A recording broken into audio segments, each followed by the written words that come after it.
আসসালামু আলাইকুম রহমতুল্লাহি আবারাকাতু। আমি আছি বরিশাল বিভাগীয় ৮ দলীয় মহাসমাবেশে। আপনারা দেখতে পাচ্ছেন যে আসলে এই মহাসমাবেশ ঘিরে এতদিন উদ্দীপনা ছিল মানুষের মাঝে, সেই মহেন্দ্রক্ষণ এখন আসলে আমি কোনো সমাবেশে গেলে সেটার বেস্ট ভিডিওটা দেওয়ার আপনাদের চেষ্টা করি, বাকি আল্লাহ পাকের ইচ্ছা।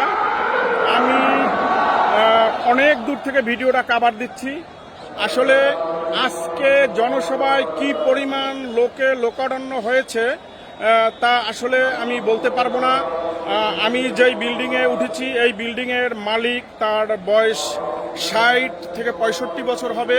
সে বলতেছে যে আমার ইতিহাসে আমি এত পরিমাণ লোক বরিশালের কোনো জনসভায় আমি দেখি নাই। আসলে আপনাদের ভিডিওটা এই আমার ডান বাম পাশে গাছের জন্য ভিডিওটা আসছে না, কিন্তু মাঠের এই পাশটা আমি আপনাদেরকে দেখাচ্ছি। এই দেখেন, ৩টায় আসলে জনসভা শুরু হওয়ার কথা থাকলেও ২টার ভিতরেই মাঠ কানায় কানায় পূর্ণ হয়ে গেছে।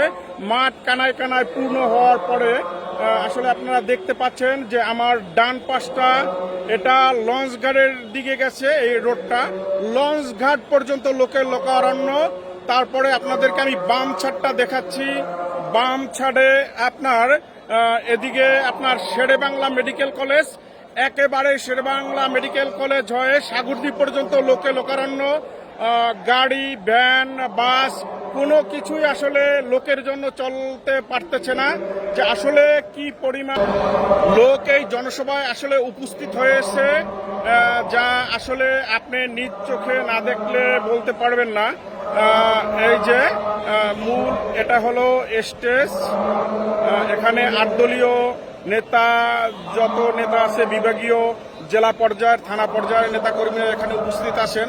যে আসলে ৮ দলীয় সমাবেশ এটা থাকলেও কিন্তু বেশিরভাগই মাঠের ভিতরে হাত পাখা বেস্টুন, ব্যানার বা হাত পাখা প্রতীক দেখা গেছে বেশিরভাগই।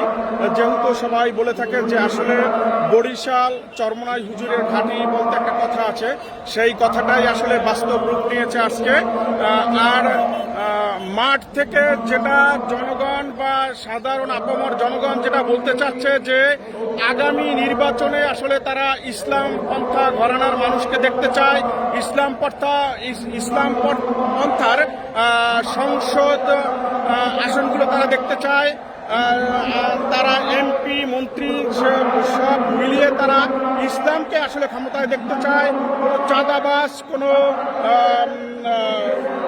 চোর, বাটফার এগুলোকে তারা দেখতে চায় না, তারা ইসলামকে তারা ক্ষমতায় দেখতে চায়। আপনাদেরকে আবারও আমি দেখাচ্ছি যে আসলে বরিশালের এই জনসভায় কি পরিমাণ লোক হয়েছে আসলে আমি আপনাদেরকে ধারণা দিতে পারবো না।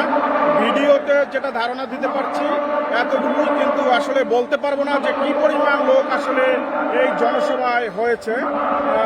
ঠিক আছে, আল্লাহ হাফেজ। আপনাদেরকে আমি দেখাচ্ছি এই যে দেখতে পাচ্ছেন যে একবারে লঞ্চ ঘাট ছাড়িয়ে একবারে নগর ভবন পর্যন্ত লোকারণ্য। আপনার মাঠের আরো ১.৫ গুণ লোক মাঠের বাহিরে রাস্তায়, যেটা এই যে রাস্তা আপনাদেরকে দেখাচ্ছি যে দুই পাশের রাস্তা একেবারেই বরিশাল ব্লক হয়ে গেছে। ঠিক আছে, সবাইকে ধন্যবাদ। এখন মুফতি ফয়জুল করিম তিনি বক্তব্য রাখতেছেন, আর বক্তব্যের সময় মাঠে হাত পাখাগুলো নাড়াচ্ছে, যেটা খুব সুন্দর শোভা পাচ্ছে। সবাইকে ধন্যবাদ, সবাই ভালো থাকবেন।